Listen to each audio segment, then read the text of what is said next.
길을 멀리 떠나 다른 길을 저버리고 여러 가지 죄악으로 주홍같이 되었으니 물 같은 것 가지고는 씻을 수가 아주 없네. 주여 귀한 몸의 피로 날 정결케 하옵소서. 아멘. 흰 눈보다도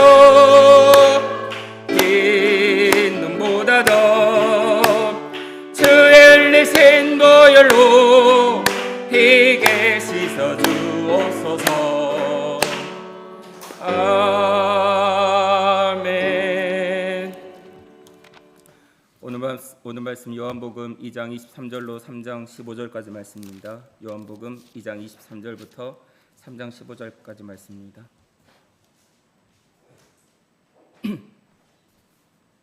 신약성경 145페이지에 있습니다. 네, 다 찾으셨으면 저와 한 절씩 교독하도록 하겠습니다. 6월절에 예수께서 예루살렘에 계시니 많은 사람이 그의 행하시는 표적을 보고 그의 이름을 믿었으나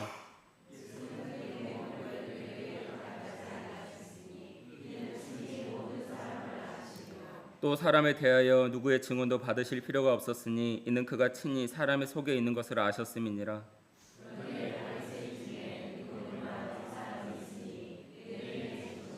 그가 밤에 예수께 와서 이르되 라비여 우리가 당신은 하나님께로부터 오신 선생인 줄 아나이다.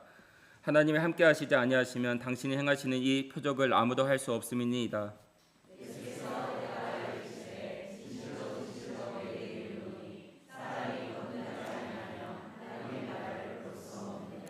니고데모가 이르되 사람이 늙으면 어떻게 날 수 있겠사옵나이까? 두 번째 모태에 들어갔다가 날 수 있사옵나이까?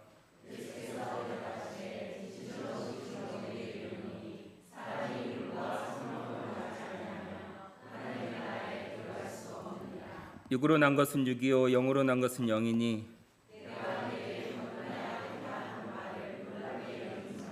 바람이 임으로 불매 내가 그 소리를 들어도 어디서 와서 어디로 가는지 알지 못하나니 성령으로 난 사람도 다 그러하니라.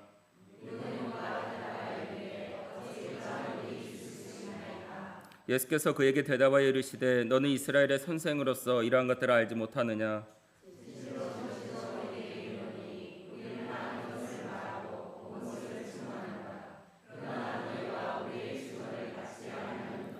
내가 땅의 일을 말하여도 너희가 믿지 아니하거든 하물며 하늘의 일을 말하면 어떻게 믿겠느냐?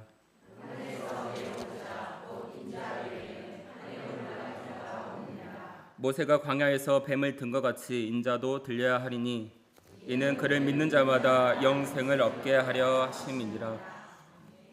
이 시간에 담임 목사님께서 오늘 본문 말씀으로 말씀 증거하실 때 큰 은혜 받으시기 바랍니다.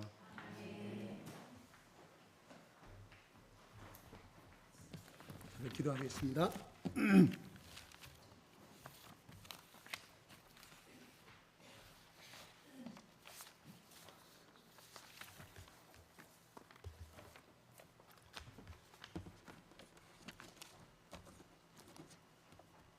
좋으신 아버지 하나님, 오늘도 변함없이 우리를 불러주시고 다 같이 하나님 앞에 나와서 온 마음을 다해 찬양케 하신 하나님을 또 찬양하고 감사드립니다. 하나님, 오늘 이 자리에 참석한 주님의 사랑하는 자녀들 가운데 한 사람도 빠짐없이 모두 다 하나님께서 선포되어지는 이 말씀이 우리 가운데 심어지기를 원합니다.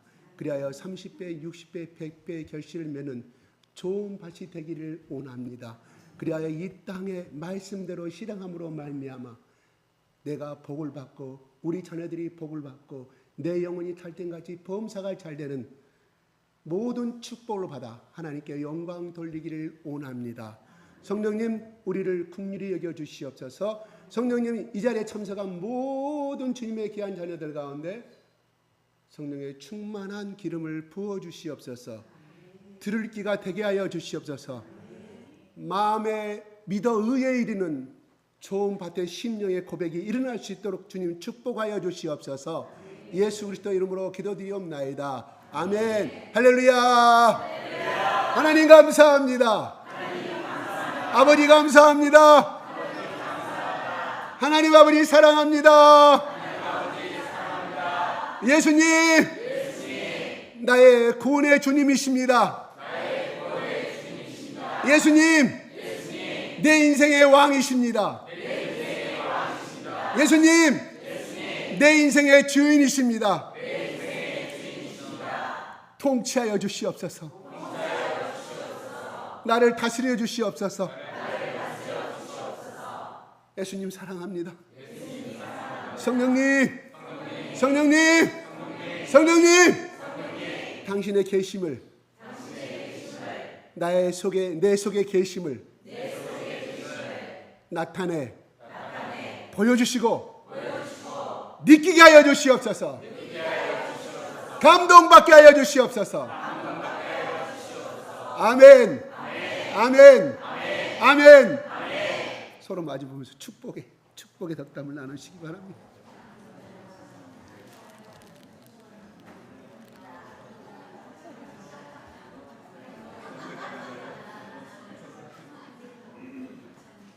이럴 때 또 웃는 거예요. 여러분, 아기들은 잘 웃잖아요.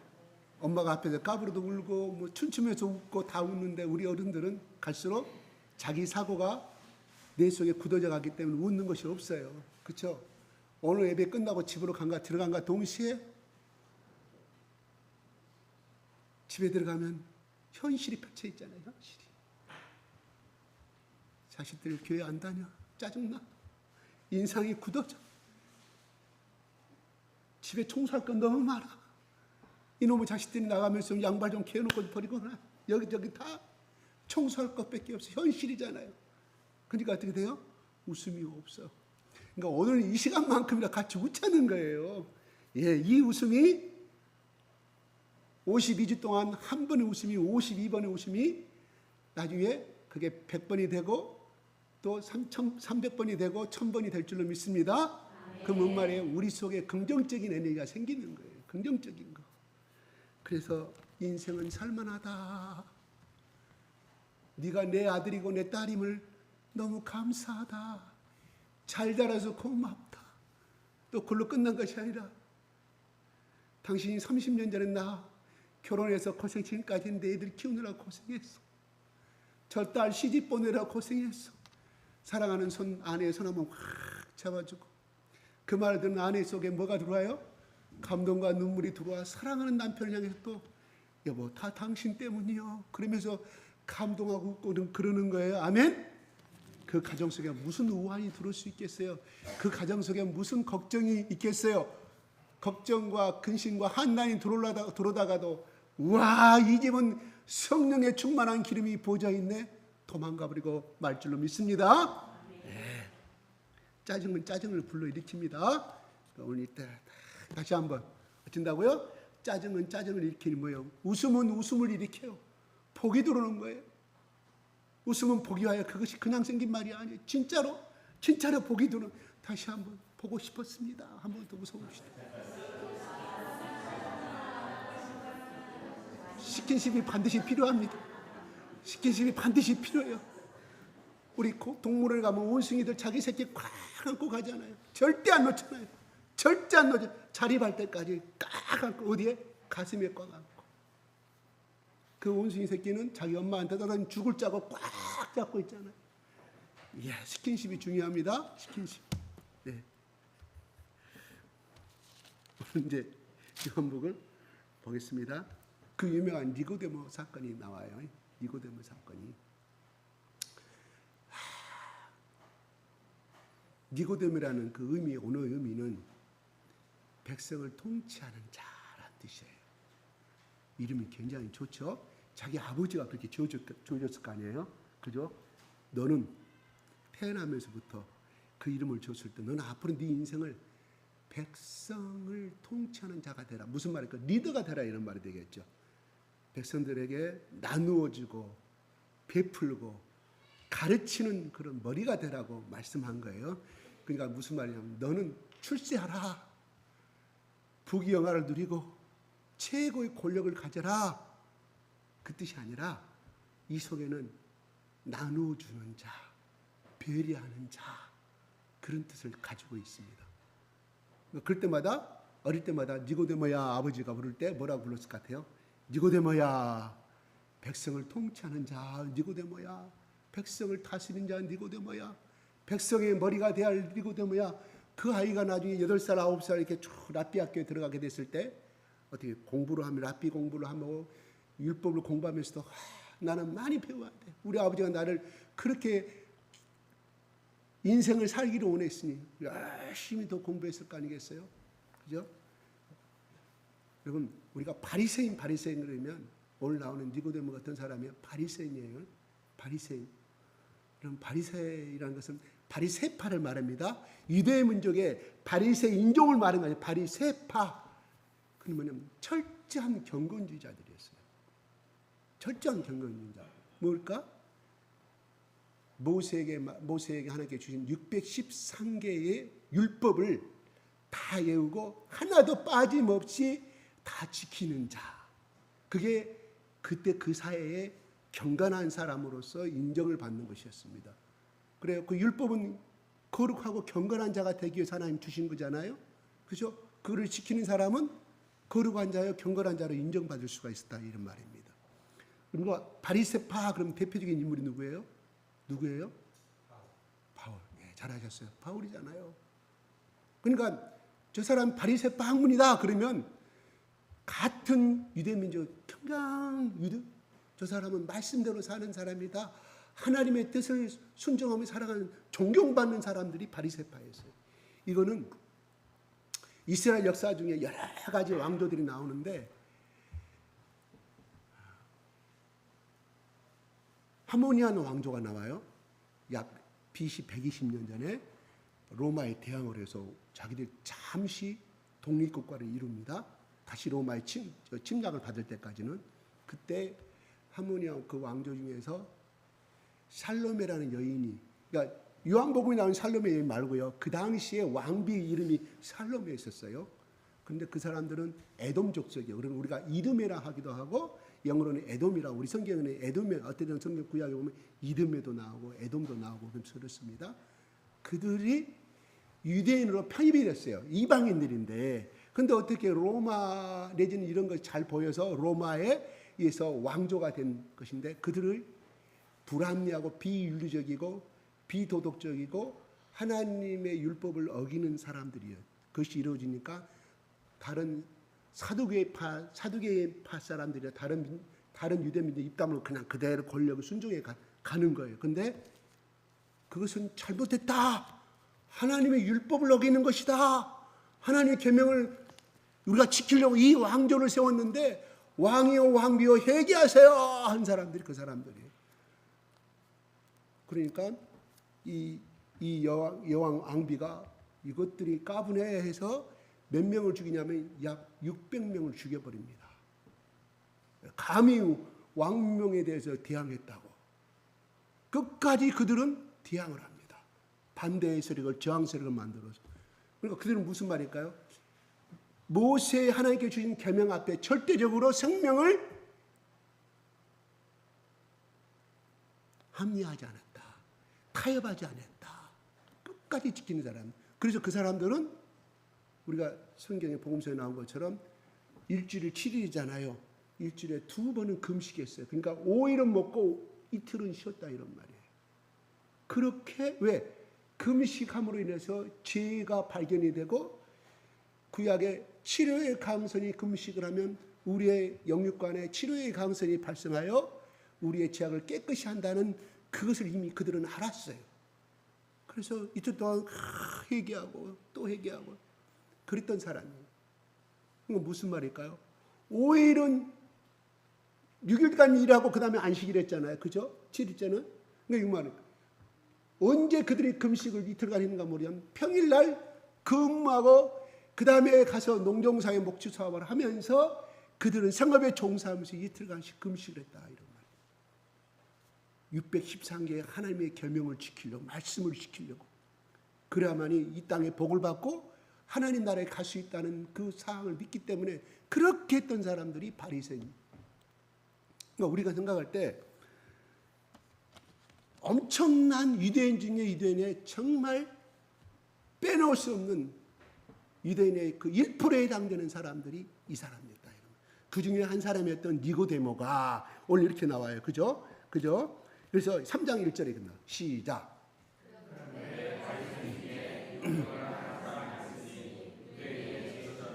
예, 유대인의 지도자. 이 지도자란 말이 옛날 성경에는 간원이로 나와요. 이 개혁 성경은 지도자 나오는데 간원과 지도자라는 그 의미는 산헤드린 공의원이 70명으로 해제됐거든요. 그 중에 대제사장까지 포함해 71명이에요. 그러니까 오늘날 같은 국회의원이 오늘날 국회의원이 뭐예요? 입법만 가지고 있잖아요. 법을 제정하는 것만 가지고 있잖아요. 근데 그 당시에 산헤드린 공의원이라면은 입법, 행정, 사법을 다 가진 자예요. 그러니까 오늘날에 우리 국회의원들보다 더 훨씬 권력을 가진 자. 그 중에 한 사람이 니고데모였다. 그런 사람이 무슨 말일까요? 권력과 명예와 모든 것을 다 가진 그 사람이 재산도 가진 부자인 그 사람이 무엇 때문에 지금 2절에 예수님을 찾아오는 장면이 나옵니다. 시작.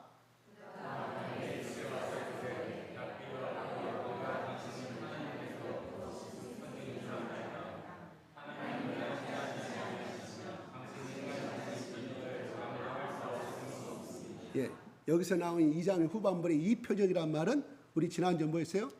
가나안 혼인잔치에서 일으킨 표적이죠. 그걸 대표적으로 지금 말하고 있어요.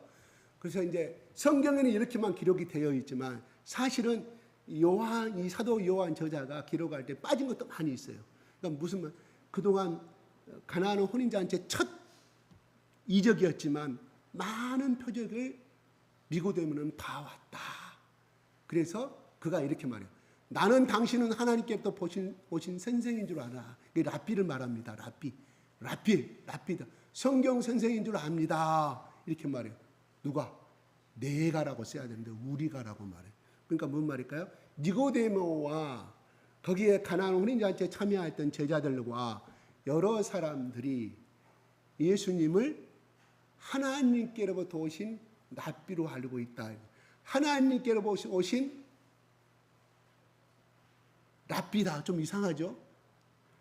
하나님께로 오신 성경 선생이다 이런 말이에요. 성경을 가르치는 선생. 그죠? 그러니까 안전하게 지금 니고데모가 예수를 하나님의 아들로 알고 찾아온 것이 아니라 그냥 자기가 현재 나타난 예수님의 표적을 봤을 때 그동안 예수님의 1대1 관계는 없었겠죠. 그죠? 자기가 그냥 봐온 거죠. 왜? 거기에 감히 예수님의 표적을 나타내는 거 따라다니 볼 수가 없잖아요. 자기 신분이 다 드러나는, 다 알고 있는데. 국민의 대표인데.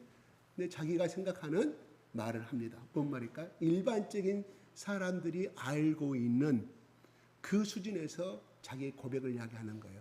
그런데 가만히 보니까 하나님이 당신의 그런 이적과 표적은 엘리야도 할 수도 없었고 엘리사도 한 적이 없고 아브라함도 한 적이 없는데 당신은 보니까 정말 하나님께서 함께 하시지 아니하면 하나님이 동행하시지 아니하시면 그 일을 행할 수가 없었다. 그러므로 아니하시면 지금까지 행하는 모든 것들이 지금까지 구약의 역사 지금까지 한 번도 당신같이 그런 이적을 행한 적이 없는 사람인데 이런 거 보니까 내가 성경 처음 태어나 지금까지 지금 여기서 니고데모는 상당히 예수님의 나이는 뭘까요? 여기 지금 30살 정도 된다고 생각하시면 돼요. 근데 니고데모는 요세푸스 그 역사학자에 의하면은 니고데모는 상당히 나이가 들은 원로였다. 그러니까 나이 한 40세. 그때 나이 평균 나이가 40세 50세였으니까 40세. 수염이 오늘날 저기 지금 이스라엘 정말 골치 아픈 사람들 이렇게 수염이 이렇게 아니라 하얀 백발이 성성한 사람, 아주 멋진 사람. 왜? 공부도 많이 한 사람이에요. 분명히 이 사람은 랍비 학교를 졸업했을 거라 이런 말이에요. 엘리트 중에 엘리트였어요. 그러니까 상당히 지적이고 멋있는 사람. 품격이 드러나. 우리 길가에 지나가다가 이렇게 하얀 수염을 지르고 마치 이렇게 머리도 백발 촥 다시 한번 바지내장 그 사람 속에 인품과 모든 것이 드러나는 것처럼 니고데모도 그런 사람이었다 이런 말이에요. 예, 최고의 학부를 졸업하고 최고의 엘리트가 지금 무엇 때문에 예수님을 찾아왔는지 모르겠습니다. 3절 한번 보겠습니다. 시작.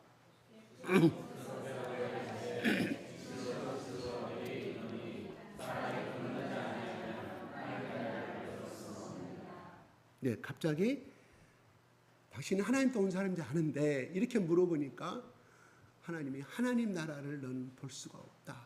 말이니까 거듭나지 아니하면 뭔 말일까?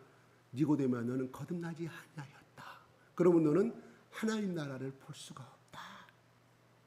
이런 말을 들었을 때 니고데모가 이 말을 어떻게 받았는지 볼까요? 시작.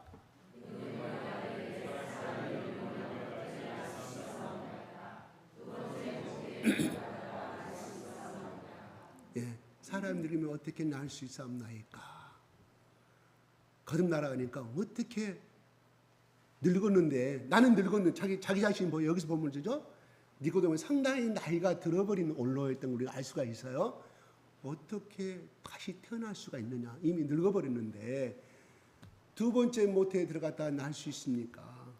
내가 어머니 뱃속에 들어가서 다시 태어나만 할 수 있겠나니까? 이거는 불가능한 이야기라 이런 말이에요. 니고데모 속에는 이 고백 속에는 그러면 이야기합니다. 여기서 예수님이 말씀하시는 거듭난다는 그 의미는 원래의 의미는 우리가 거듭난다면 다시 태어난단 말이 되겠죠. 근데 원문의 뜻은 하늘로부터란 말이에요. 위로부터 나지 아니하며 이런 뜻이에요. 그러면 이제 이해가 가되겠죠. 위로부터 나지 아니하면, 그러니까 하나님의 신비한 기원을 그것을 다시 출발하지 아니하면, 하나님부터 다시 출발하는 뿌리를 다시 하나님의 뿌리로부터 다시 태어나지 아니하면 이런 말이에요. 그러니까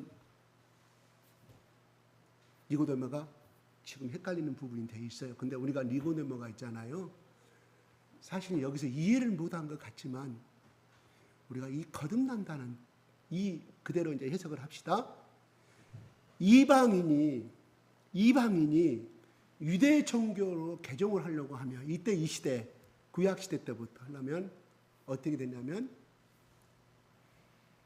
유대인들이 하나님의 성전에 가서 속죄제를 드리고 속건제를 드리고 아기가 태어났을 때 아기를 데리고 가서 드리는 모든 제사와 행위를 그 다음에 번제까지 드려야만이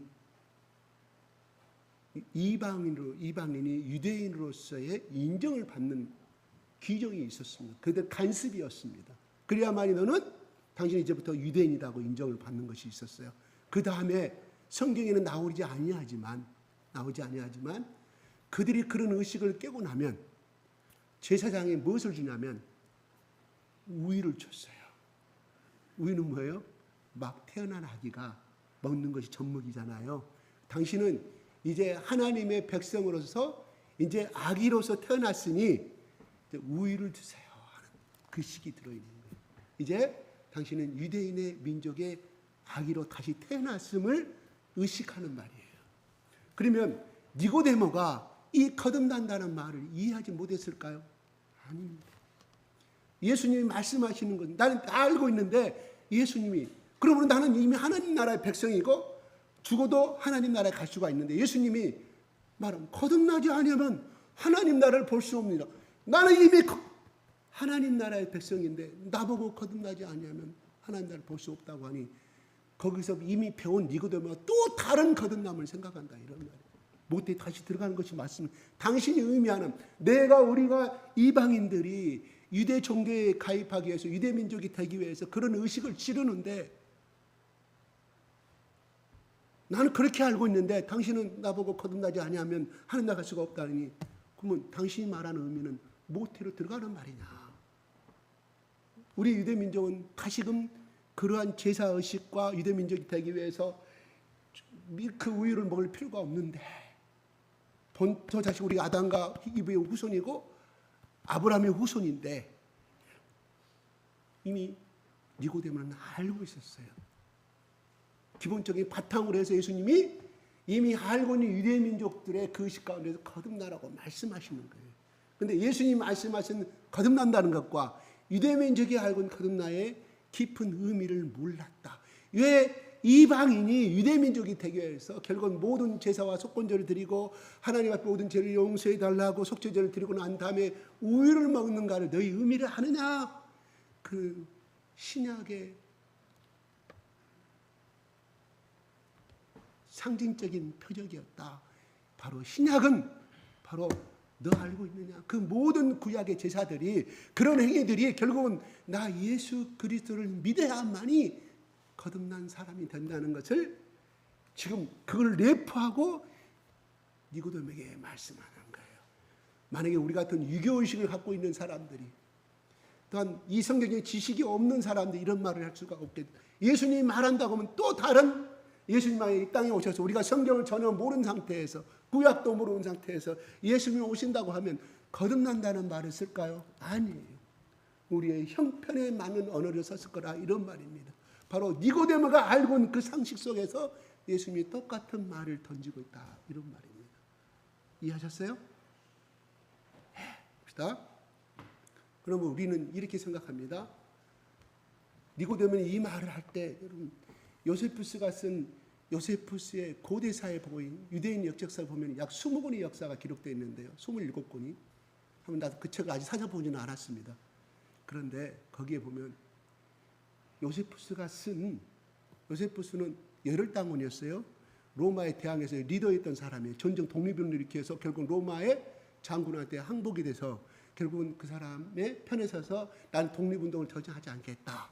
내가 당신들의 나라를 높이고 우리 유대교의 역사에 대해서 다시금 내가 항일운동, 한 로마 전쟁을 내가 하지 않게끔 내가 책을 쓸 테니 나를 돈 좀 주세요 하고 지원을 서포트를 받아요. 조수들 다수는 월급 줘야 될 거 아니겠습니까? 그렇죠? 다 해서 로마의 항전 지원을 받아서 아담과 하와부터 이 고대의 역사와 그 다음에 또 그 시대의 알렉산드라부터 이 예수님 당시까지 역사를 또 로마 통치가 역사를 쓰게 됩니다. 그게 고대사예요. 그 다음에 유대교인들이 이제 전쟁사도도 두가 있어서 토탈하게 27권을 쓴 체계가 니고데모의 집안이 얼마나 훌륭한 집안이면 백년사의 역사가 다 기록이 되어 있어요. 우리 보면 어떻게 했을까요? 우리 이시영이라는 사람이 아시잖아요. 그 조선 고종 때 큰 권력을 갖던 대신을 지었던 사람이 자기 서울에 있는 모든 전답을 팔아서 그 땅을 그다음 만주로 독립운동 가는 걸 우리는 알고 있지 않습니까? 그것처럼 니고데모의 그 집안이 그런 집안이었어요. 학문적으로나 명예적으로나 가문적으로 아주 훌륭한 집안이 얼마나 그렇게 하나님 안에서 잘 지키고 하나님의 명문가의 집안이었으면 그 요세푸스가 수많은 명문가들의 집안이 있는데 요세푸스 중절아버지가 어떻게 했고 고절아버지가 어떻게 쭉 기록이 돼요. 그렇게 훌륭한 사람이었다. 하나님으로부터 많은 백성들로부터 존경받는 집안의 아들이에요. 그러니까 70명의 간원들 중에 70명의 국회의원들 중에 니고데모만 진실되게 예수님을 찾아왔다. 근데 이 속에 뭐라고 쓰고 있냐면 어느 날 니고데모가 예수를 찾아와서 대한 장면이라고 기록할 수 있겠죠. 근데 뭐라고 밤중이라고 쓰고 있어요. 밤중에. 요한은 참 상징적인 히브리 문법을 많이 쓰고 있습니다. 밤중이라고. 요한복음 1장에서 예수님이 빛으로 왔는데 어둠이 깨닫지 못했다고 그랬잖아요. 빛이 어둠을 비치다가 어둠이 깨닫지 못했다. 그것도 뭔 말일까요? 상징적인 거예요. 지약의 상징을 말하는 거예요. 밤중이란 말은 뭐 소망이 없고 어둠 속에 살아가고 있는 이스라엘 백성들을 상태로 말하고 있고, 두 번째는 니고데모의 영적인 상태를 이 밤이라는 이 단어를 통하여서 요한은 니고데모의 상징성, 니고데모는 뭔가 그 당시에 리더급 사람이라 이런 말이에요. 그러니까 그 당시에 영적인 리더라 종교 지도를 갖고 있는 사람들이 어떠한 상태임을 밤중에 찾아왔다고 말합니다. 그럼 우리는 이것을 해석할 때 그래 대낮에 오면은 다른 이스라엘 사람 바리새인들의 눈이 있기 때문에 창피하니까 숨어서 밤에 왔다고 물론 해석할 수가 있죠. 그것도 맞는 말이에요. 그러나 두 번째 더 깊은 의미는 그 사람의 영적인 상태, 아직 진리를 가야 할 인생에 가야 할 길을 아직 만나지 못한 니고데모의 상태를 가리키고 있다 이런 말입니다. 우리 이야기합니다. 아유 저 사람의 집안이 꽤 괜찮은지 말이야.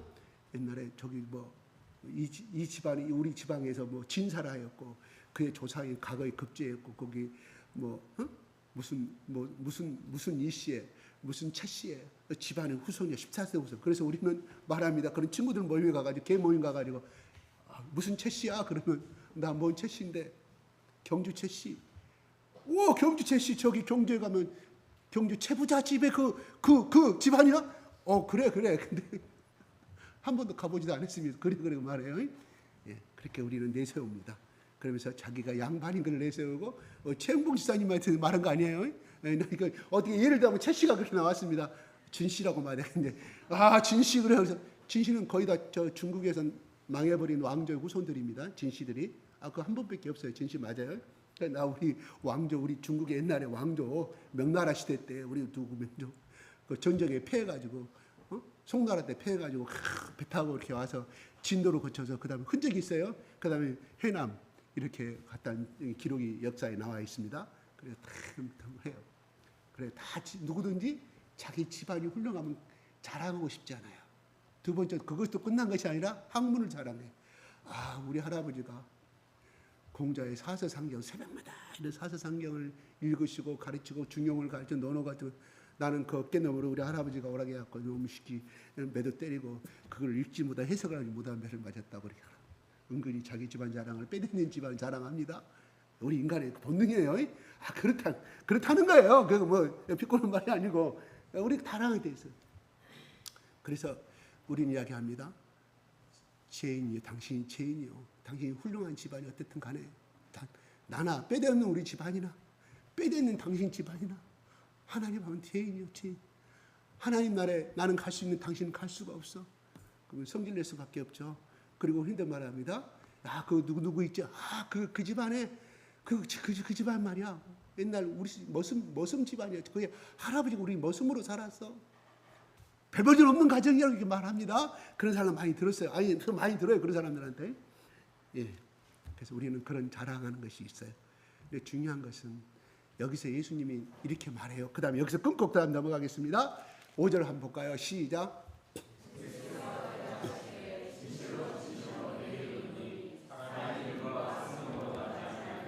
예. 그래서 이게 헬라어로는 아멘 그러면서 내가 지금까지 한 말도 진실이지만 정말로 니고데모야 하나님 나라에 들어갈 수 있는 것은 물과 성령을 거듭나지 않으면 그래서 내 말 좀 믿어라 이런 이야기예요. 근데 이 말을 물과 성령은 니고데모가 알아먹었을까요? 6절 한번 보겠습니다. 시작.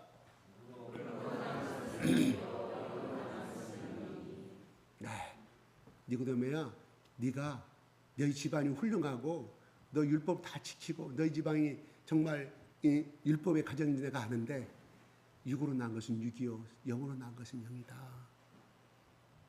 그건 다 육이다. 말씀하는 네 가문과 네 권력은 결국 흙으로 나서 흙으로 갈 것이다. 이런 뜻이 있어요. 7절 시작. 예, 나는 이미 거듭난 사람인데 그 말은 놀라지 말라고 말하는데 8절 시작.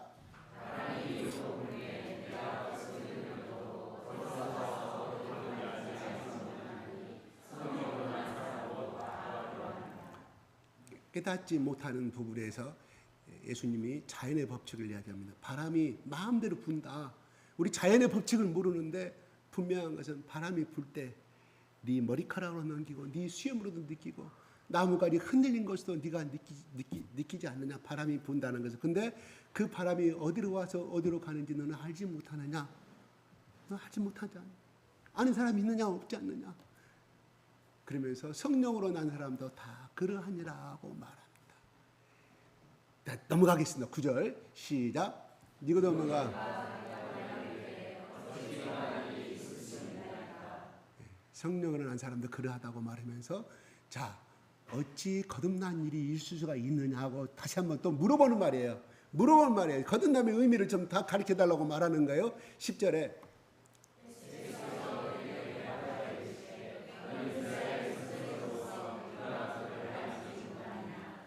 이스라엘 선생이 네가 랍비 성경의 말씀을 가르치는 것을 네가 어찌하여 알지 못하느냐고 말하는 거예요. 모를 수 있잖아요. 그죠? 왜? 예수님의 새로운 복음이 왔으니까. 그죠? 예수님이 하나님의 아들이라고 말해. 그래, 모를 수 있잖아요.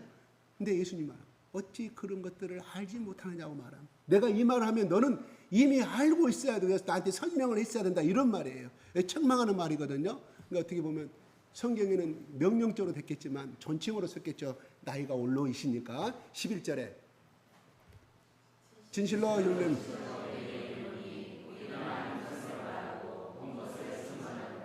예. 예. 12절 시작.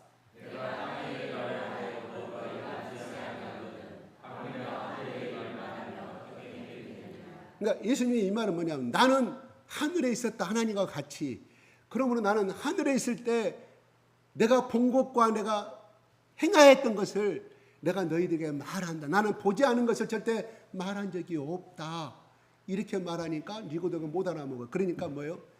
네가 땅의 일을 바람이 갔다가 임의로 갔다가 임의로 흘러가는 것을 말하여도 네가 믿지 못하건 어찌하여 보지 아니한 하나님의 일을 말하면 네가 어찌하여 네가 믿겠느냐고 하면서 영적으로 어두워진 니고데모에게 깨어나지 못한 니고데모의 설명을 하고 계시는 장면이 나오게 됩니다. 그러면서 하늘에서 내려온 자 시작.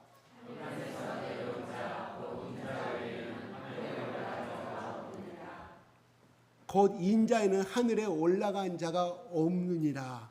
올라간 자란 말을 우리가 해석할 때 어떤 뜻이에요? 이미 올라갔다는 경험을 이야기하잖아요. 그죠? 이미 예수님은 이 땅에 오셨다가 올라가셨다는 것을 이야기하는 경험을 이미 과거 완료를 말하는 거예요. 뭔 말일까요? 구약에는 예수님을 상징하는 장면들이 많이 나와요. 여호와의 사자는 다 그것이 우리 신약에 와서 예수님, 그 당시 예수님이었다는 것을. 그러면서 바로 나는 하늘에서 내려온 인자로 표현하면 아직은 예수 그 표현을 은유적으로 쓰고 있습니다. 그래서 바로 하늘에서 과거에도 나는 내려왔다가 올라간 사람 나인데 앞으로도 하늘로 올라갈 것이다. 무슨 말일까요? 부활의 예수를 상징해 주고 있습니다. 자, 여기서 한번 살펴보겠습니다. 자, 그러면 다시 한번 5절 한번 오늘 주의 키포인트 보겠습니다. 5절. 다시 한번 시작.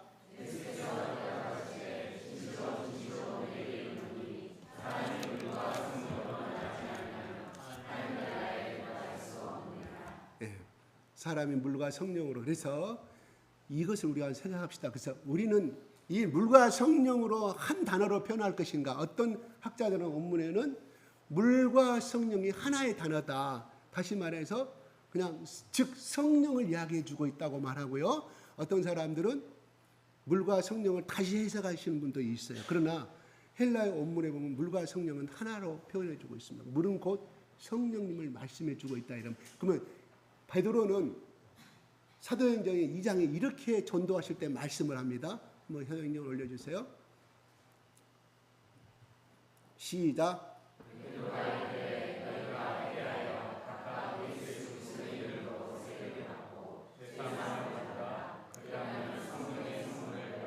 네, 베드로가 120명의 성령 충만을 받아서 담대히 120명이 그들이 담대하게 성령 달라고 기도했을까요? 숨어서 기도한 거예요. 마가다락방에서. 왜? 자기들 잡아서 죽일까 봐. 덜덜덜 떨고. 그래, 할 일 없으니까 예수님이 성령이 너희 가운데 임할 때까지 예루살렘을 떠나지 말라고 했으니 베드로와 모든 제자들과 120명이 모여서 그래, 성령을 달라고 한번 기도해보자. 그 다음에 성령 받은 다음에 떠나라는 말 아니냐. 그러니까 아직 그걸 못 받았으니까 열심히 기도하다가 그게 10일 만에 받아요. 10일 만에 받아요. 전혀 기도에 힘쓰니라고 성경은 기록하지 않아요. 그런 다음에 나타난 베드로의 행동입니다. 그래서 오순절날 전국 각지 전 세계에서 모이는 모든 사람들을 향하여 복음을 이렇게 합니다. 너희가 회개하여 예수 그리스도의 세례를 받고 그럽니다. 근데 세례를 받고 제 사함을 받아라니까 여기서 뭐예요?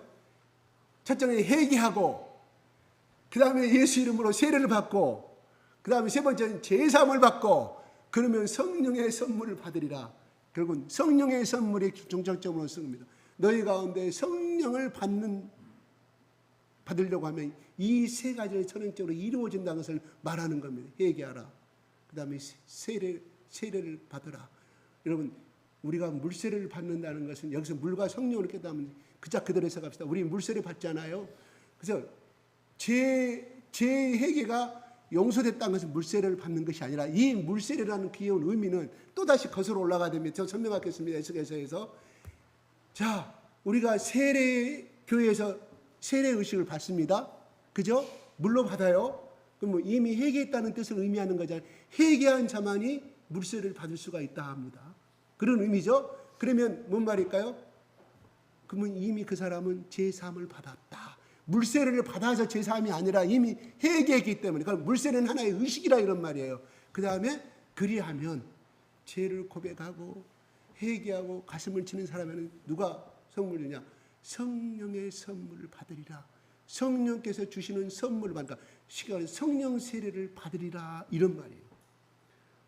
그러면 여기서 성령 세례는 우리가 예수 그리스도를 내 구세주로 나인 죄인입니다.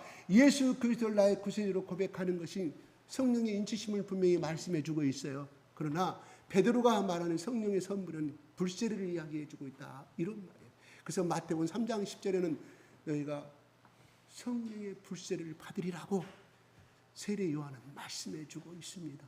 그래서 우리는 대부분 여기서 성령을 받기는 베드로가 지금 성령을 받았어요. 지금 마음이 불타오르고 있잖아요. 베드로가 받던 이 성령의 세례는 뭐예요? 성령 세례.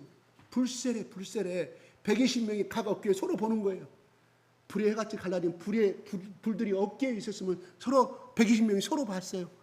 그래서 성경은 요한복음 사도행전 2장 14절 이후부터 그것을 기록하고 있지 않습니까? 그래요. 여기서 베드로가 말하는 것은 그냥 예수님이 나의 구세주입니다. 그러면 베드로가 예수님이 살아계셔서 승전할 때 주는 살아계신 하나님의 아들이요? 구세주라고 고백했을 때 이것을 알게 해주시면 성령께서 해주시고 하나님께서 해주셨다고 예수님이 선포하시잖아요. 그것은 베드로는 그것이 성령의 인치심으로 받아들였어요. 그러나 자기가 사도행전 2장 14절 이 말씀을 전하기 전에 하루 전날에 예수님이 말씀하신 성령을 선물로 받으려 성령을 받을 때까지 예루살렘을 떠나지 말라고 성령의 불세례는 그때 다 깨달은 거예요. 이것이었구나 깨달은 거예요. 이대다. 그래서 성경은 이렇게 말합니다. 2장 27절 한번 올려주세요. 2장 22절. 2장 22절에 죽은 자 가운데서 지난주 말씀이에요. 2장 22절. 요한복음 2장 22절. 자, 한번 찾으신 분 읽어주십시오. 2장 22절.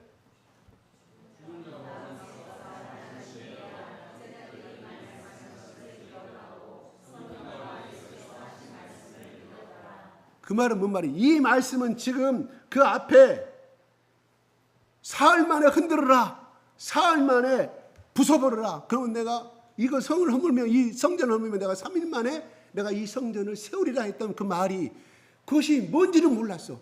그 당시에는. 근데 오랜 세월이 흘러서 성령 제로 받고 예수님이 다 올라가신 다음에 오랜 세월 가운데서 그때서 이 사도행전의 그 성령의 불세례를 받은 다음에 이게 바로 22절에 그때 다 깨달은다. 이런 말이에요. 그것이 누가 성령에 들어오시니까. 그래서 십자가의 죽음과 부활도 몰랐는데 도망갔잖아요. 부활하신 예수님을 만났잖아요. 그렇지만 그들은 갈릴리 바다에 있었다가 나중에 예수님이 그랬잖아요. 다리 예루살렘에 올라가서 너희 가운데 성령이 임할 때까지 예루살렘 떠나지 말라고 순종하여 있을 때 10일 만에 그거를 받고 그때서 깨달은 거예요. 사흘 만에 내가 이 성전을 하면 4일 만에 내가 이것을 내가 세우리라. 부활한 다음에도 몰랐어요. 성령의 그걸 임하신가 불같이 임하신가 깨달은 거예요. 자기들이 얼마나 큰 죄인이고 그래 그때서 20-30년이 지난 다음에 깨달은 거예요. 어때? 성령의 불세례가 들어왔을 때를 이야기합니다. 그때서 깨달았다 이런 말이에요. 그러니까 22절에 그 죽은 자 살아나시면 그 시대에 예수님께서 이렇게 말씀하실 때 헤롯 성전 앞에서 이렇게 말씀하실 때 믿은 것이 아니라 바로 오랜 세월이 흘러서 성령 세례 받은 다음에 성령의 충만함을 받은 데 깨달았다. 이런. 여러분 예수 그리스도를 나의 구세주로 고백하는 것은 그래요. 성령의 인치심으로 우리는 고백하는 거예요. 논리가 아니라 우리 세례 받았어요. 그때 세례 받았을 때 여러분의 믿음과 여러분의 영적인 상태와 하나님을 향한 절대적인 신뢰와 의심이 지금 여러분들 가운데 지금까지 그 뒤로 오랜 세월 가운데 알게 성령의 기름 부으심이 임하고 성령의 충만함을 통해서 여러분들이 깨닫는 것은 어때요? 여러분 속에는 어떤 분은 그래요. 목사님, 나 물세례 다시 한번 받고 싶어. 그때는 아무것도 모르고 물세례 받았는데 예수님 나의 구세주인 것 같아서 제가 고백하긴 했는데 이제 확실히 알겠습니다. 예수님이 왜 부활하셨는지, 내가 왜 죄인인지를. 그래서 물세례를 다시 해달라는 사람도 있어요. 그때는 아무것도 모르는, 진짜 아무것도 모르는 상태를, 자기 유아기 전 상태인 것을 깨달았다, 이런 말이거든요. 그러므로 뭔 말일까요? 모든 것을 깨닫고 우리를 더욱더 영적으로 각성하게 만들고 더 하나님을 향하여서 지금까지는 세례를 받았어도 그냥 주일날 적당히 오고 싶으면 안 오고 적당히 가고 싶으면 가고 안 오고 그냥 이 세상 양다리 삶았는데, 그래 성령님이 나 속에 더욱더 기름 부어주고 더 나의 가운데 나를 인격을 변화시켜주고 하나님이 어떤 분이시고 진정한 나의 주님이시고 그분만이 나의 아버지신 것을 깨닫게 됨으로 말미암아 그 사람 뭐예요? 이미 성령이 점점 충만해 가고 있음을 이야기하고 있다, 이런 말입니다. 그래요. 우리 속에 아직도 예수 믿는 거 그냥 인격 수양을 위해서 그냥 이거 믿으면 그래도 안 믿은 것보다 나으니까 이런 사람은 아직은 거듭나지 못한 사람입니다. 물과 성령으로 거듭나야만이 물과 성령의 깊은 깨달음이 있어야만이 하나님 나라를 갈 수가 있고 하나님을 이 땅에서 볼 수가 있다, 이런 말. 그래서 팔복은 아무리 읽어도 성경에 그 비싼 말, 동자가 쓴, 맹자가 쓴 비싼 말 많이 있어요. 가난한 자, 마음이 가난한 자, 정말 인자 훌륭한 사람이 그 비싼 말 많이 있다니까. 그것은 인간이 깨달은 세계를 말하는 것이고, 진실로 마태복음 그 모든 팔복을 느끼려고 하면 성령님을 만나요. 어떻게 깊이 만나요. 하루아침에 성령께서 확 불살라고 바울처럼 그런 사람도 있는 반면에 조금씩 이슬저듯이 성령께서 계속 우리 가운데 기름을 채워주시고 그 성령의 불이, 미약한 성령의 불이 꺼지지 않도록 계속해서 붙다 보면 어떻게 보면 말씀을 보고 기도를 통하여, 기도를 왜 해야 됩니까? 왜 해야 돼요? 회개하기 위해서 해요. 회개하라고 입이 준 거예요. 회개하라고. 지난주 말씀했잖아요. 무슨 말씀이에요? 내가 너희 가운데 불과 진노를 재앙을 내리고 있다 할 때 너희가 회개하면 내가 그 재앙을 내가 거두리라고 말씀. 무슨 말이 거둔단 말은 복을 주겠다. 회개하는 곳에 복이 임합니다. 절대로 성령님은, 하나님은 거룩하신 분이기 때문에 우리가 더러워져 있으면 절대로 성령님이 응답하지 아니하십니다. 복이 우리 가운데 임하지 아니한다는 거예요. 그래서 예수님이 그 근원을 알기 위해서 예수님을 첫 번째 산으로 데리고 올라가셔가지고 예수님이 제자들을 모아놓고, 야, 하나님께 성경에 늘 복받는다는 말 많이 들었지? 그러나 구약의 모세가 말한 그 복과 내가 말하는 복은 다르다면서 8가지 복을 나는, 마음이 청결한 자, 마음이 가난한 자. 무슨 말이에요? 가난하다, 그 말은 내 속에 세상의 명예와 세상의 지혜와 모든 탐심을 버려버린 상태를 말하는 거예요. 가난한, 육식적으로 가난한 것이 아니라 내가 옛날에 품었던, 예수를 알기 전에 품었던 모든 욕심과 세상의 권력과 출세욕을 다 버리고 오직 하나님의 영적인 소망만을 쫓아가고 하나님의 나라를 소망하고 따라가는 거. 그게 바로 좁은 문의 길이거든요. 근데 우리는 자꾸 예수 믿으면서도 넓은 길을 선택해. 왜요? 많은 사람들이 그 길을 가고 있기 때문에. 그것이 정상이잖아요. 인간의 사회 속에는. 그렇죠? 출세하고 돈 많이 벌고 아파트값 펑펑 올라가고, 그렇죠? 자식들 좋은 데 취직에 잘 사는 거. 그게 아니다는 거예요. 하나님이 정말 복 있는 사람은 하나님 앞에 어떻게 하면 살려고 노력하고 자기의 연약함과 자기의 이 제약된 요소 때문에 눈물로 흐르고 가슴 찌는 거, 그게 가난한 자의 고백이에요. 그게 그렇게 되면 어떻게 청결한 자, 그래서 하나님을 만나게 될 것이라고 말하는 것입니다. 그거예요. 바리새는 그걸 쫓아갔던 사람. 적어도 여기 나오는 니고데모도 그렇게 하나님을 추종했던 사람인데, 야, 네 안에 그렇게 산다고 하지 네 속에 죄악이 칵칵하구나. 너의 의로 절대 안 되는 거야. 우리 속에 말합니다. 그러면 구약엔 율법을 말합니다. 구약 성경을 말하죠.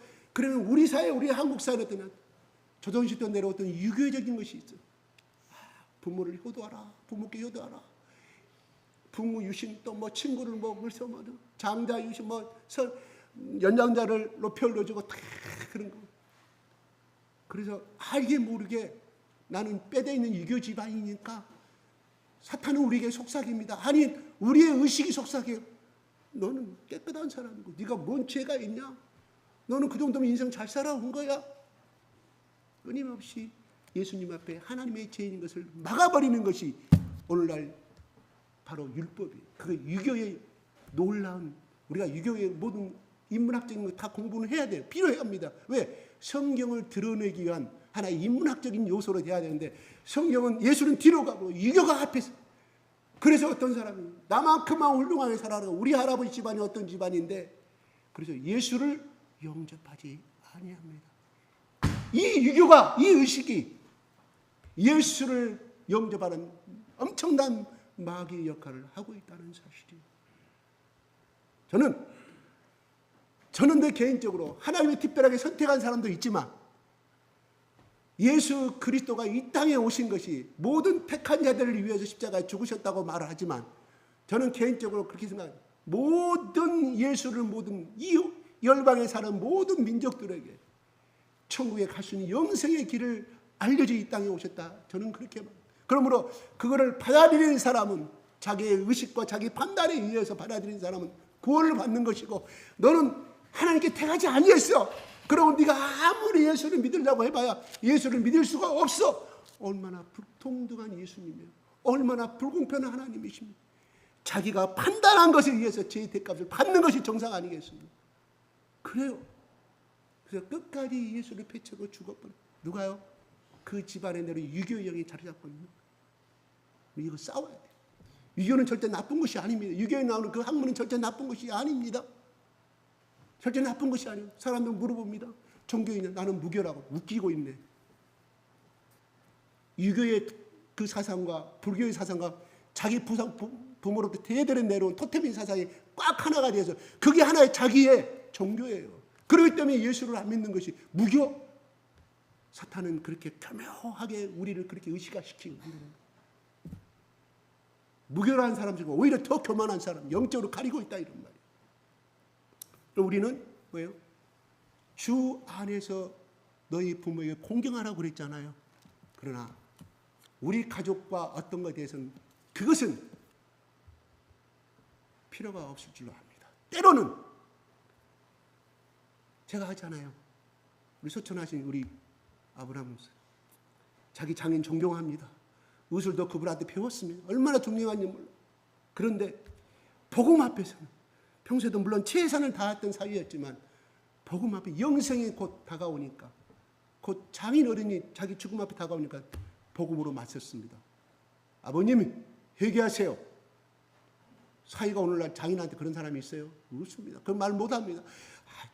장인은 건강도 안 좋으시니까 교회 나가서 예수 한번 믿어보시죠. 그리고 회복되고 좋습니다. 건강에 이렇게 하고 말죠. 정면으로 도파하기 힘듭니다. 그렇게 하는 것이 예의라고 생각. 왜? 그게 우리가 속에 들어있는 유교적인 것이 들어있기 때문에. 그러나 성경은 말합니다. 대항 앞에 바울도 예수도 그 권력 앞에서는 굴하지 아니하였으며 당당하게 복음을 외쳤습니다. 그게 좁은 길을 걸어가는 사람이 생명의 길을 걸어가는 사람들의 자세입니다. 저는 우리 형님에게도 마찬가지예요. 우리 어머니는 반드시 지옥과 천국을 잊혔어요. 물론 저희 아내가 열심히 기도한 것도 있지만 우리 어머니 예수 잘 믿어요. 지금은 집에 오셔서 이렇게 됐지만 우리 형님에게 만나면 싸웁니다. 왜요? 내가 그럴 만한 권리가 있기 때문에. 왜? 기도하고 사랑해줬기 때문에. 그리고 형님은 안티 없습니다. 내가 교회 나가야지 예수 믿어야지 고백하면 따라서 내가 영적 공부시키면 영적 고백 따라옵니다. 근데 중요한 것은 뒤에서 잡고 있어. 깍 잡고. 안 나와, 교회를 안 나와. 내가 예수 판매한 건 나 예수 믿어요. 꽉 잡고. 복음 앞에서는 영생을 곧 죽어가는데 어찌하여 나의 할아버지라고 유교의 의식이 있어요. 서열의 의식인데 어떻게 자식이 그렇게 말할 수 아니요. 사탄이 속삭이는 거. 복음 앞에 담대히 외치시기. 이게 거듭난 자의 행동의 결과예요. 그렇다고 해서 뭐 그 사람이 그렇게 못 온다고 해서 거듭난 거 아닌데 그거에 대해서 우리는 약해. 인정이란 거죠. 인정은 끊임없이 우리를 멸망의 길로 만드는 거예요. 멸망의 길로. 아무리 친한 친구라도. 제가 같이 근무했던 사람이 전화가 와서 다른 사람한테서 그 사람은 어젯밤에 죽어버렸다고. 한 달 전에 이야기해요. 어떻게 죽었대요? 그 사람은 돈 버는 것에 아주 민감한. 아침에 출근하면 주식 핸드폰을 12시까지 보고 있어. 9시부터. 그거 보고 있어. 저녁에는 또 심심하니까 소주 한 병 까는 거야. 대낮에 전화가 와. 해가 꼬부라져가지고 돈에 대해서는 일전일에도 안 쓰려고 하는 사람이. 그 사람이 그렇게 돈을 모아서 나주 왕곡면에다가 땅을 샀어요. 땅을 사고 얼마나 자랑하고 다니는지 몰라요. 그래가지고 그날 쉬는 날 이렇게 마을 이장이 지나가는데 누가 논밭에 쓰러져 있어. 가서 보니까 그 사람이.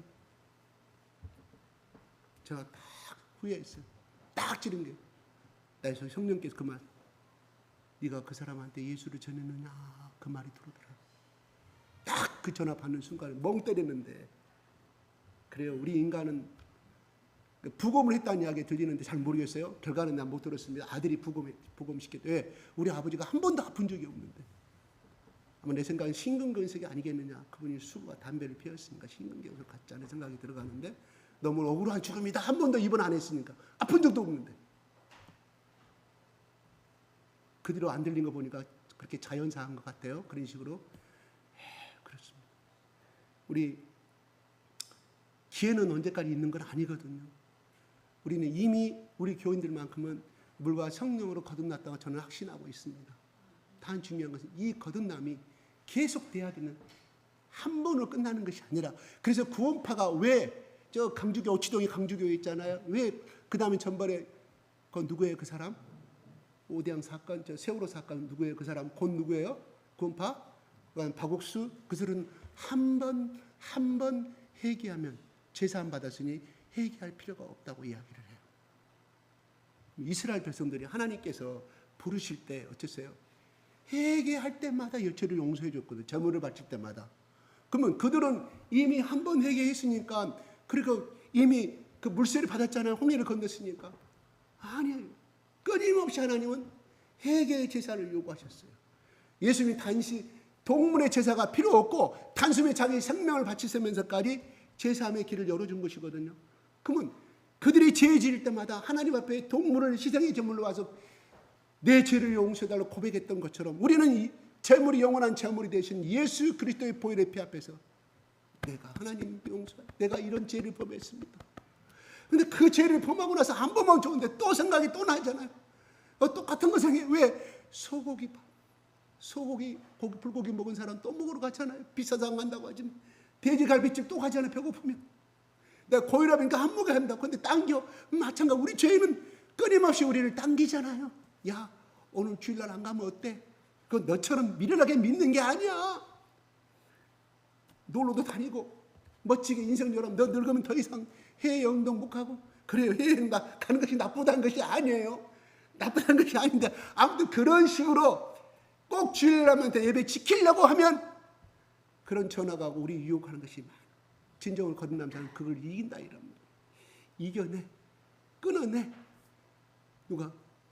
우리는 그래서 예수님이 영원한 제사를 이루신 것이지 그냥 일회성 그냥 야 그거 중요한 거 아니야. 한 번 제사로 끝냈으면 그다음부터 너희들 회개할 필요가 없어. 그것이 아니라 예수님은 우리의 끊임없이 제사를 요구합니다. 뭐요? 예수님이 다시금 십자가에 죽어가는 제사를 요구하는 거예요. 그러니까 뭐예요? 양들 죽어갈 때는 죄의식을 안 느끼지만 예수님이 내 죄 때문에 또 한 번 십자가에서 처참한 6시간의 고통의 제사함의 은혜를 내 속에 다시금 체험을 하게 되면 어떻게 될까요? 그래서 죄의 횟수가 점점점 적어지게 되고, 그래서 경건한 자의 길로 들어서게 된다, 이런 말입니다. 거듭나는 것은 바로 오늘 여기서 말한 예수 그리스도의 보혈의 피의 십자가 은혜, 그를 깊이 만난 사람, 그래서 내 죄 때문이라고 말한 사람. 그래요. 또 하나님 조셨기 때문에 내가 죄를 범했다는 것이 아니라, 하나님 내가 저 유혹을 이겨냈어야 되는데 내가 죽일 놈입니다. 내 가슴을 찢는 거, 이게 하나님이 거듭난 자의 행동이요 증거라, 이런 말. 적당히 양다리 거쳐서 인격 삼아서 예수 믿는 것이 아니라, 제가 하나 물어볼게요. 여러분의 남편과 여러분의 아내가 있습니다. 내가 혼자 살 수 없어서 내 아내와 적당히 사랑하고 다른 여자 즐기면서 만날 것입니까? 저 남자 아니면 내가 굶어 죽을 것 같으니까 일단은 내 인생의 삶의 방패로 저 남자 만나서 그냥 사귀면서 살다가, 나는 남편을 내 인생 바치기 너무 억울해, 나는 나의 아내를 위해서 내 인생 바치기 너무 억울하니까 다른 남자 만나고 다른 여자 만나는 것이 사랑입니까? 똑같아. 그래서 간음이라고 그랬잖아.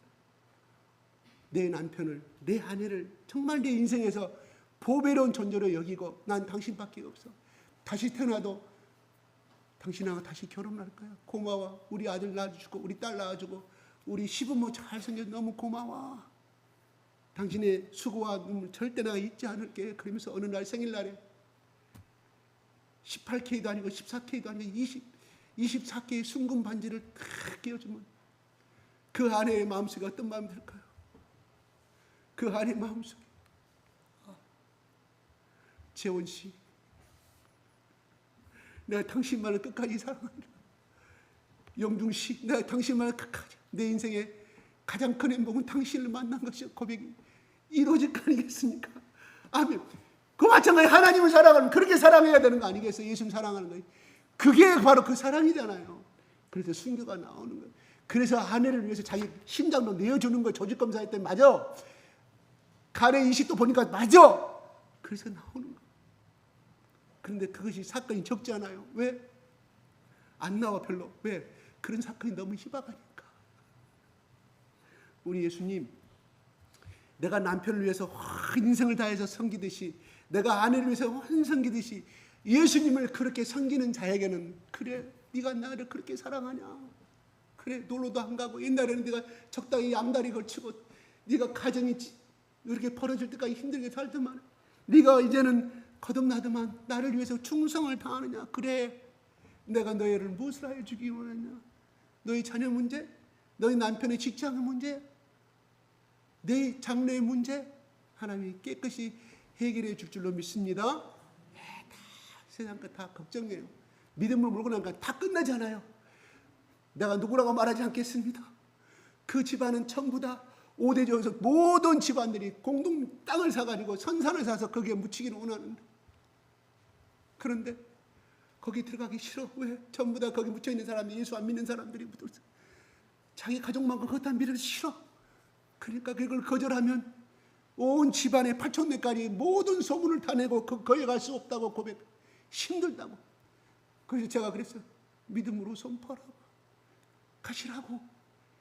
자식도 예수 믿고 있는데, 자식들이 다 가정 방패해주고 있는데 당신의 믿음을 보지 마시고 자식들의 믿음을 보시고. 왜? 자식들은 멸류관이잖아. 인성이 멸류관이잖아. 훌륭한 믿음의 자식들이었는데 그렇게 잠 못 자고 고생하더만 믿음으로 밀고 나갔더니 하나님이 싹 해결해 주셨어. 그렇습니다. 사탄은 끊임없이 공격해. 하나님의 의를 구하고 하나님께 순종하려고 하면 끊임없이 이 사람이 시 작은 아버지, 시 할아버지, 우리 집안도 어떻고 모든 사람도 욕먹는 거 생각해. 왜? 그 간섭 가운데 살아. 그 틀을 못 벗어나게 만들어. 그런데 그것은 아무것도, 하나님 앞에서는 아무것도 아니라 믿음으로 갔을 때는 하나님이 친히, 하나님이 여호와의 사자를 앞장 세우고 가나안 땅을 정복하였던 것처럼 나의 믿음의 고백다 하나님 대신 싸워준다, 이런 말이에요. 할렐루야. 근데 이것을 못 끊어. 계속 끌려가는 거예요. 그러니까 어떻게 해요? 우상의 재앙이, 마귀의 재앙이, 귀신의 재앙이 떠나지 않아요. 그 집안에 계속 가는 거예요. 신앙도 성장이 없습니다. 가지가 필요하면 잘라줘야 할 거 아니겠습니까? 전지가지를 잘라줘야 할 그 나무가 열매를 먹고 배나무는 열매 먹고 복숭아 열매를 요 백숭아 4개에 12,000원 하대요 보니까. 비싸대요. 요만한 거 4개에 12,000원이에요. 중국에서 이 4개 한국 돈으로 2,000원이면 사 먹는데. 물가 많이 올랐어요. 마찬가지로 끊어주지 않으면 그 복숭아가 나오기까지 농부의 그 소독약과 이 전지가위 이 끊어지지 않으면 자를 때 얼마나 아프겠어 나무도. 근데 아픔이 있어야만이 성장할 수 있는 거예요. 그래서 흔히들 뭐 사람은 아파야 성장한 어느 소설가가 그렇게 말한 것이 떠오르는데 우리 마음이 아파야 돼. 왜요? 하나님을 위해서는 아파야 돼. 아프지 않으면 하나님 복을 안 주시는 거예요. 네가 그렇게 아픔에도 불구하고 네가 나를 선택했냐? 아브라함아, 네 자식 3일 동안 걸어오면서 내가 얼마나 고생했냐? 부르실 때 곧바로 3일 동안 걸어갔잖아. 모리아산까지. 얼마나 범민이 있었겠어요.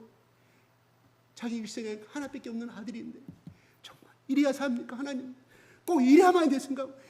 이사가 아니고 다른 거 차라리 양 100마리 바치라면 바치겠다. 꼭 하나님 이걸 달라고 하십니까?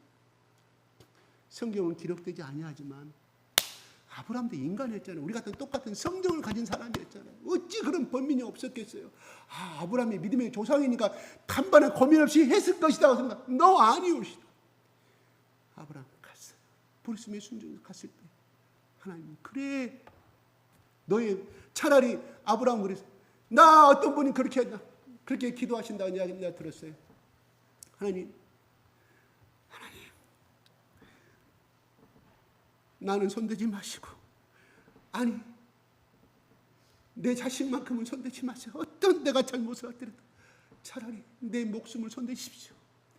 내 생명을 손대십시오. 하나님 그러니 우리 가정을 지켜달라고. 하나님 그 고백을 받으실까요? 안 받으실까요?